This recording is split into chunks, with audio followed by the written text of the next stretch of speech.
Oi, seja bem-vindo a mais episódio Papo de Irmãs. Hoje nós vamos falar sobre metas que mudam a vida. No primeiro episódio nós fizemos uma retrospectiva de 2025, né? Tudo que aconteceu. E agora, nesse episódio, que é o nosso segundo do ano, nós vamos falar sobre as metas para o ano todo, que todo mundo sempre faz, né? Dá um pontapé para os nossos episódios também, Sim. né? E falando nisso, vocês também têm aquela sensação de começo do ano sempre com aquela expectativa, querendo fazer várias coisas, ao mesmo tempo medo do que vai acontecer no ano, se programa para guardar dinheiro, para fazer o cuidado financeiro, a saúde, daí o ano passa, vem um mês, vem outro mês, e termina o ano e não fez nada. Não realizou o que era para realizar. Isso acontece com vocês também? Sim, com certeza. E muitas vezes a gente também perde a confiança em nós mesmos, né? A confiança de achar que nada tá certo, que a gente é indisciplinada, que a gente não consegue se focar, que a gente tá se perdendo, né? Isso é muito ruim, né? Deixa a gente frustrado. Exato. É verdade. E hoje a gente não veio aqui para trazer uma lista de promessas de ano novo. Nós viemos então para devolver alguma coisa que talvez você tenha perdido ao longo do caminho, que é justamente essa confiança que a Milene comentou. Então, tentar de certa forma ajudar vocês a construir essas metas de 2026 e executá-las. Não chegar daqui 2, 3 meses e desistir de tudo porque já desandou uma delas. Então, pegue o seu café, o seu vinho e vem com a gente hoje com água a mais um episódio. Por que vocês acham que a maioria das pessoas começa o ano empolgado, mas lá, como eu falei, lá na metade do ano já desanima, já não pensa mais nas metas que tinha programado para o ano todo? Eu acho que a gente começa com empolgação, mas aí depois a gente acaba entrando na rotina, né? A rotina faz com que essa empolgação acaba desandando, acaba se tornando, acordo de manhã, vou trabalhar, janto, durmo, acordo e acaba deixando de lado o que você realmente quis fazer. Tinha programado, né? Tinha programado. Eu acho também que é porque muitas vezes nós fazemos um monte de planos e metas para mudar a nossa vida, mas nós não mudamos a nossa própria identidade. Então hoje não muda a nossa rotina, como a Milene mesmo comentou, que é ter uma meta de ir na academia, mas não quer acordar mais cedo. Então eu acho que também é um pouco dessa sensação de você querer mudar a sua vida, mas eu quero que minha vida mude, mas eu não vou fazer nada para que isso aconteça. Isso mesmo. Então, na verdade, muitas vezes não é falta também de força de vontade, às vezes é falta de método. Exato. Então hoje nós vamos trazer alguns blocos para ajudar a construir as suas metas para 2026. Então, algumas metas que não podem morrer, né? Que não podem ser deixadas por falta de vontade. Vamos lá, então. Então vamos lá, você não falha na meta, você falha na identidade que a meta exige. Por exemplo, ganhar mais dinheiro exige que você seja uma pessoa organizada financeiramente.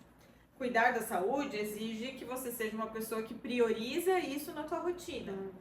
E se você ainda não se viu assim, é porque a meta ela vai virar um auto-boicote no fim das contas. Isso é inevitável.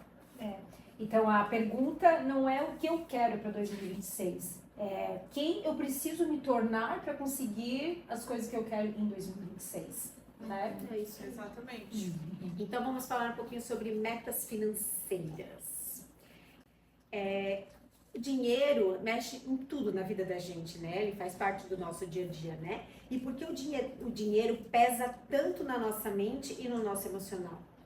Eu acho que é porque quando o dinheiro ele tá todo bagunçado, você tá em estado de alerta, porque algo te preocupa. Você manter a vida financeira em dia, você pagar as suas contas, você honrar os seus compromissos, faz com que você fique em estado de alerta.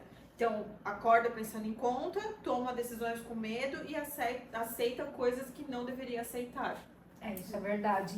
Então, na verdade, a gente está mais no modo de sobrevivência do que vivendo, né? Então, daí Tem um controle disso. Isso, muitas vezes a gente não consegue ter uma vida legal, uma vida bonita, tipo, prazerosa, porque tu tá mais na sobrevivência do que vivendo, sobrevivendo, não vivendo, né? Como a Heloísa falou no início, é planejar que é o mais importante, né? Para que esse dinheiro consiga ser organizado, né? Então, as metas financeiras reais, então, para 2026. Então, ter uma planilha simples, onde você saiba onde você está gastando, o quanto entra, o quanto sai, o quanto você tem de reserva ou quanto você pode guardar de reserva. Você até tinha comentado antes do episódio que talvez passar, como você falou, o de Pix. já ter programado essa reserva. Então, todos os meses automaticamente já tem a programação de transferir, que seja R$50 da tua conta para uma conta reserva. E automaticamente isso acontece. Né? O quanto você consegue, exato. O quanto você deseja,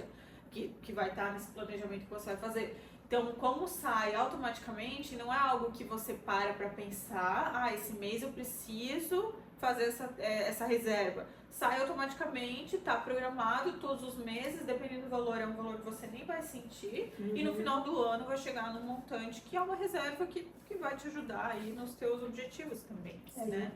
Isso é verdade. Então é uma dica interessante, porque às vezes se você depender daquilo que sobrou para guardar algo, claro, nem sempre a gente consegue executar, mas tem uma boa planilha, não precisa esperar o que sobra para guardar, você consegue não que seja organizar. pouco, mas que Algo, faça exatamente. esse dinheiro separado, porque senão tu nunca vai sobrar o dinheiro, né? Se não tiver essa organização, né? E eu acho que o segredo é você ter uma boa relação com o teu financeiro, com o teu dinheiro, né? Não ter medo de colocar isso num arquivo, não ter medo de acessar essas informações, de olhar a fatura do cartão, porque é a organização, no fim das contas, né? Então, muita gente tem meta financeira, mas tem uma relação emocional doente com o dinheiro. Ou tem medo de ganhar, ou tem culpa de gastar, ou usa o dinheiro para compensar alguma frustração. Isso. Então, a meta financeira começa com consciência. Olhar para sua história. Como era o dinheiro na sua casa? Era falta? Era briga? Era tabu? Também tu entendendo a tua história, isso também vai ajudar a entender por que você, no teu financeiro, você age da maneira como você está hoje. É como nós estávamos falando antes, que muitas pessoas têm medo de ganhar dinheiro porque tem um tabu, ou tem as histórias, assim, os seus gatilhos, não, como que eles falam? Slides, são traumas de traumas, né, que tem de infância, que se eu vou ganhar dinheiro, eu vou perder, alguém vai ficar doente, alguma coisa nesse sentido, né? Então, tem que entender, de repente, a história para também saber por que você está agindo dessa maneira. Claro que também ter toda essa parte que nós falamos ali do cuidado financeiro, ter essa organização, mas entender a história é bem legal também, né? Sim, e você viver essa relação saudável com o teu financeiro vai te proporcionar realizar sonhos, ficar tranquilo para uma emergência. Então, são pontos bastante importantes que a gente sugere que, né, nesse início do ano todos possamos fazer essas metas. E outra meta que também é clássica e é muito importante é em relação à nossa saúde, né? Então, por que tanta gente começa o ano prometendo que vai cuidar do corpo e depois termina o ano frustrado e daí aquele monte de meme, né? Se eu não fiz nada no ano inteiro, não é agora em outubro que eu vou me inscrever na academia. E aí pronto, já são mais 3 meses ali que a pessoa não faz nada, né? É que a gente sempre pensa que o corpo ele tem que ser consertado. E na verdade ele é um aliado, né? Ele é um aliado, ele faz parte, o corpo, a saúde faz parte de todo o geral, né? Então não é só na hora que tá com problema pegar e ir atrás. Exato. Fazer já um cuidado da sua saúde. Ele não é o nosso inimigo, né? Como dizem, é o nosso templo, é onde nós vivemos, é a nossa casa. Então, não é que porque eu tô acima do peso, ok, eu vou usar também o exercício para reduzir de peso, mas que esse não seja o gatilho, como você falou, de consertar algo, que seja para manutenção da saúde e melhorar a cada dia. E prestar atenção no seu corpo também é importante, né? Por que eu tô sentindo, por exemplo, se eu tô em cima do peso, por que eu tô sentindo dor na perna ou dor nas costas, né? Isso já é um motivo para eu fazer alguma coisa. Isso é muito real, porque eu tava ontem mesmo falando com o Márcio que eu comecei a sentir dor no joelho. Eu falei, tô com dor no joelho, tô começando uma dor embaixo da costela. Daí eu falei, olha, isso, meu corpo tá falando, vai pra academia. Tá enferrujando. Tá, o negócio tá feio, sinais. tá na hora de ir pra academia. Mas é real isso. Exato. Porque quando eu tava indo certinho pra academia, eu não tinha nem a dor no joelho, nem embaixo da costela. E agora tá começando a dor. Então quer dizer que ele tá falando, amiga, acorda pra vida, vamos lá. Exatamente. E essa meta de saúde para 2026, ela não precisa ser uma meta de vou virar outra pessoa, vou reduzir 40 quilos, vou me transformar numa pessoa super definida. Não, essa meta ela pode começar com coisas pequenas, como vou dormir melhor, vou dormir mais tempo, né?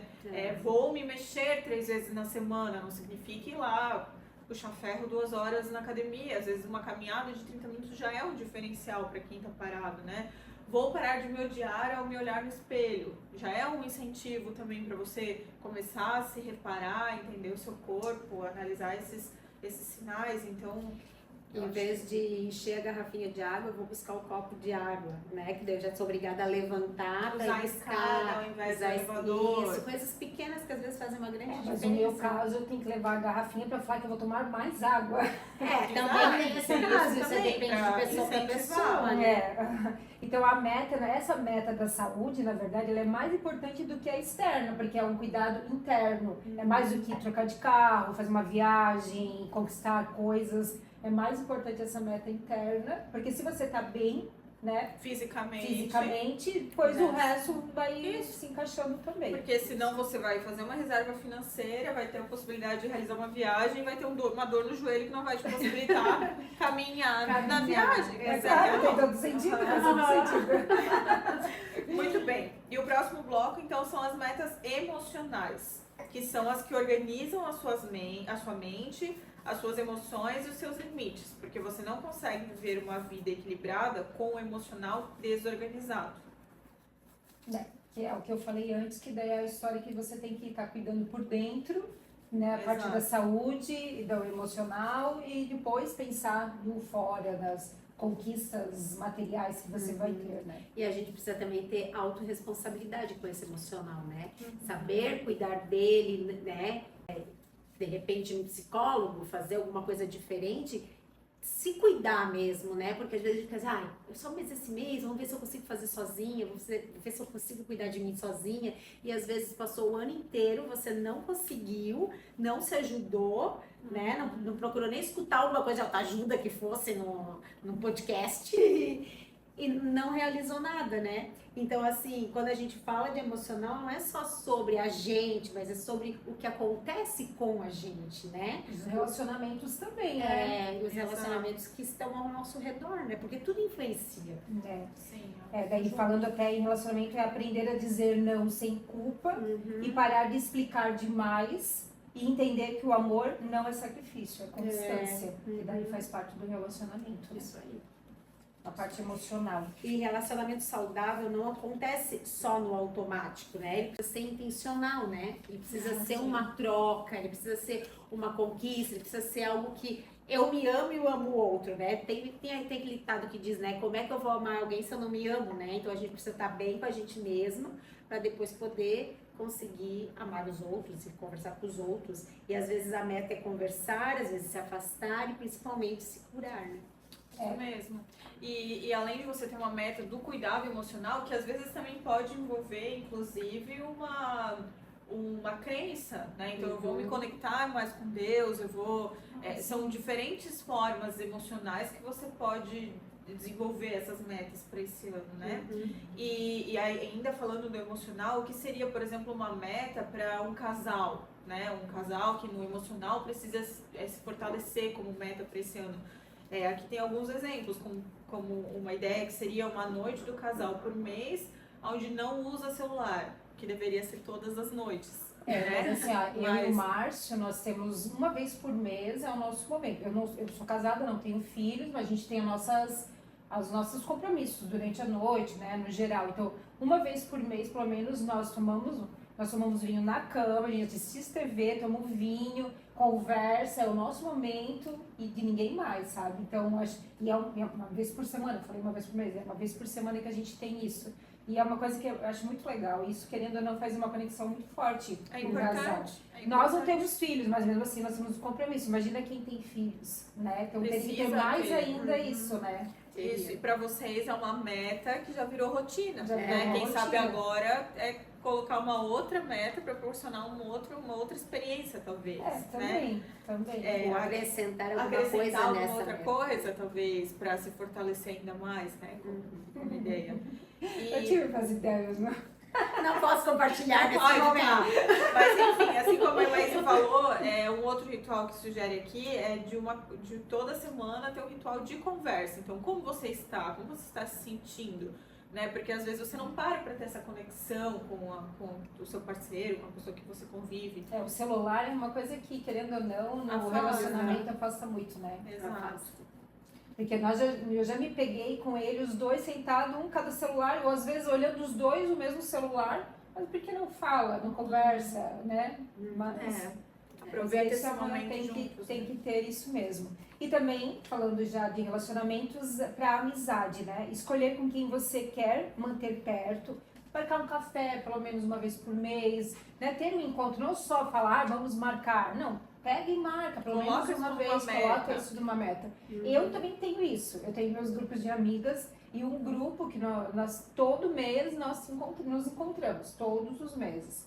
É sempre na casa de uma, daí é responsável pelo jantar, aquela lá, cada uma leva um vinho ou espumante que nós vamos beber no dia. E isso é tão gostoso, é tão bom, faz tão bem isso, cada vez a gente fica mais conectada como amigas também, sabe? Sim. Eu também tenho isso, só que a gente normalmente toma café. E normalmente é numa panificadora não. A gente tenta conhecer todos os dias, é legal. No final do dia, assim, depois do trabalho. E a família, né? A família também precisa estar presente, né? Porque muitas vezes as famílias do nosso relacionamento, elas aparecem, elas fazem presença, mas não estão presentes, né? Porque assim, aparece só em festa de aniversário, ou vai visitar a mãe e o pai, mas tá no celular, né? Ou vai visitar alguém, tá no celular, não tá conversando, mas não tá conversando, né? Sabe que eu lembrei agora daquele episódio com o pastor Rafael, que ele fala de estar presente, de estar presente no momento, estar presente no local, lembrei disso agora. É muito importante. Então, se você sente que para os teus desejos de 2026 falta um pouco disso, escreve, coloca como objetivo, escreve isso como uma meta e o mais importante de tudo, tenta executar, né? Algo que possa ser executado e que seja executável, né? E que você se sinta bem em ter isso como parte da sua vida esse ano. E, bom, antes de terminar, a gente quer apresentar para vocês um ritual que é bastante simples, mas ele é muito poderoso. No Japão tem um ritual chamado Kakizomi. Kakizomi. O ritual deles é escolher uma palavra que vai reger o ano daquela pessoa. Ela escolhe uma palavra, por exemplo, disciplina. Aquela pessoa, durante o ano todo, ela vai sempre pensar na palavra e decidir se está tomando as decisões certas, conduzindo o ano conforme a palavra que ele escolheu. Nesse exemplo da disciplina, né? Se eu quero colocar disciplina, então eu vou estipular que todos os dias eu quero acordar 20 minutos mais cedo. Naquele dia em que eu tomo a decisão de não acordar 20 minutos mais cedo, é refletir. Está coerente com a palavra que eu escolhi para esse ano? Justamente, é bem isso aí mesmo. É ter essa reflexão de que você está cumprindo ou não aquilo que você colocou como objetivo para aquele ano específico, né? Então, você vai pensar nessa palavra, né? E definir, como a Luísa já falou. E por que eu quero isso? Por que eu preciso disso, né? E algumas ideias, então, de palavras seriam disciplina, leveza, constância, prosperidade, coragem, cura, presença, né? Ou a palavra que te define, né? O que você acha que para esse ano você te representa. O que você quer para esse ano de verdade. Isso aí. Agora a gente vai falar as palavras que nós escolhemos. Então, eu escolhi a minha palavra leveza, porque esse é o tipo de sentimento que eu quero carregar durante o ano para a mulher que eu preciso me tornar. Eu escolhi a palavra coragem, porque é essa versão de mim que eu tô precisando, né, que precisa nascer para eu viver a vida dos meus sonhos, realizar minhas novas conquistas, coisas que eu tô querendo mudar. Então, essa é a minha palavra, coragem. A minha palavra é constância, porque ela me lembra todos os dias que eu estou decidindo daqui para frente, o que eu preciso fazer, né? O que eu preciso continuar construindo. Então é um ritual bastante simples, mas que ele vai conduzir as tuas decisões durante o ano. E além disso, a gente quer também fechar esse episódio com um outro ritual, que é bastante simples também, e que ele pode ser feito a cada fechamento de ciclo, como foi no caso do ano passado.